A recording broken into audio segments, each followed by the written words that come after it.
గడిచిన 5 సంవత్సరాల్లో 9 సార్లు విద్యుత్ ఛార్జీలు పెంచిన ఘనత మీది.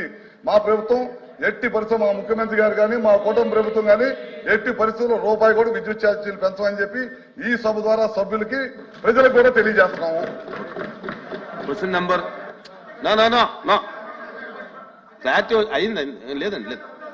లేదండి కూర్చోండి.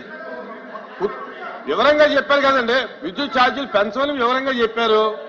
మళ్ళీ దాని మీద ఇది డిస్కషన్ లేదు.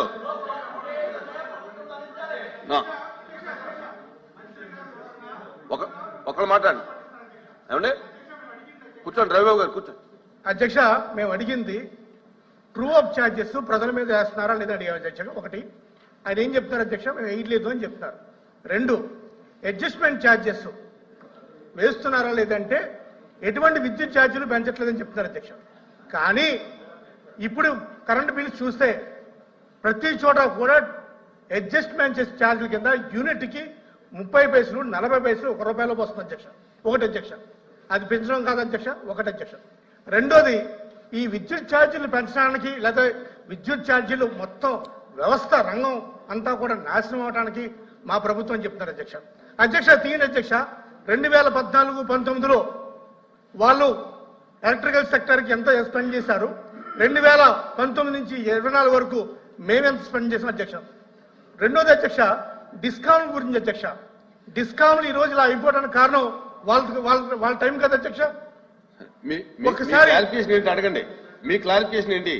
మంత్రి గారు చెప్పిన దాని మీద మీకు ఏమనుమానం ఉంది? అడ్జస్ట్మెంట్ ఛార్జెస్ పెంచుతున్నారా లేదా, వేస్తున్నారా లేదా? ప్లీజ్ ప్లీజ్ సార్, పదే పదే ట్రూ అప్ ఛార్జెస్ చెప్తున్నారు. సార్ కూర్చోండి. సార్, ఫ్యూయల్ ఛార్జెస్ నేను చెప్పింది అదే. ఫ్యూయల్ ఛార్జెస్ ఇందా చెప్పాను. 10,000 కోట్లు షార్ట్ టర్మ్ పర్చేజెస్ ద్వారా విపరీతంగా పవర్ షట్ డౌన్ చేసి మనకు ఉత్పత్తి అయ్యే సోలార్ విండ్ని షట్ డౌన్ చేసి కక్షపూరితంగా బయట విపరీతంగా పవర్ పర్చేసెస్ చేయడం వల్ల విపరీతంగా ఛార్జీలు చేసి ప్రజల మీద 9 సార్లు భారం వేశారు. మేమైతే కరెంటు ఛార్జీలు పెంచలేదు.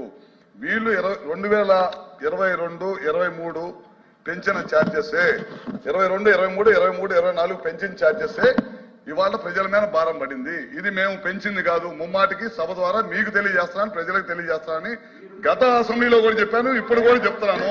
ఈ ప్రశ్న వేసే అర్హత మీకు లేదు. ఈ ప్రశ్న వేసే అర్హత లేదు. నేను మొన్న కూడా చెప్పాను, మీరు పెంచిన విద్యుత్ ఛార్జీలకి మీరే ధర్నా పిలిపెట్టడం ఇది విచిత్రమైన సంఘటన.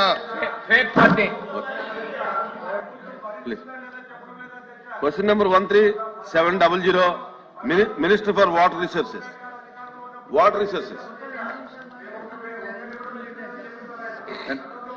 ధన్యవాదాలు అధ్యక్ష. ప్లీజ్. ఏదైతే మొదటి ప్రశ్నకు అవునండి, కేంద్ర ప్రభుత్వం 30,436.95 కోట్ల రూపాయలతో 41.15 మీటర్ల వరకు కూడా ఆర్సీసీ ఆమోదించడం అనేది.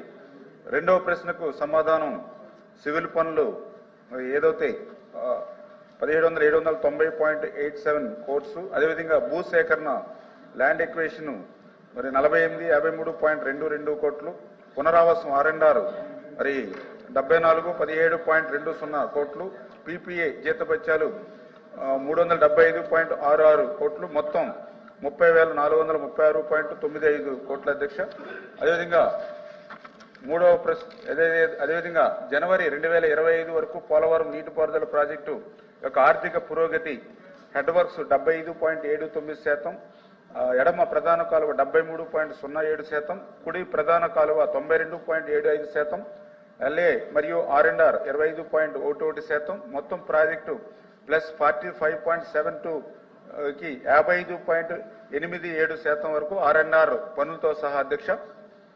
మూడవ ప్రశ్నకు సమాధానం ఎడమ ప్రధాన కాలువ నీటి సామర్థ్యాన్ని ఫస్ట్ ఫేజ్ వరకు కూడా మరి 6,000 క్యూసెక్లు ఉత్తరాంధ్రకు తీసుకెళ్లేటువంటి విధంగా పనులు ప్రారంభించి జూలై 2025 నాటికి పూర్తి చేసేటువంటి విధంగా ప్రణాళిక చేయడమైంది అధ్యక్ష. రామారావు. 2014-19 మధ్యకాలంలో పోలవరం ప్రాజెక్టు 70% కంప్లీట్ అయితే 2019-24 మధ్యకాలంలో పోలవరం ప్రాజెక్టు మీద పూర్తిగా నాశనం చేసిన విషయాన్ని ఒకసారి మీ దృష్టి తీసుకొస్తున్నాను. ఇక్కడ గౌరవ మంత్రి గారు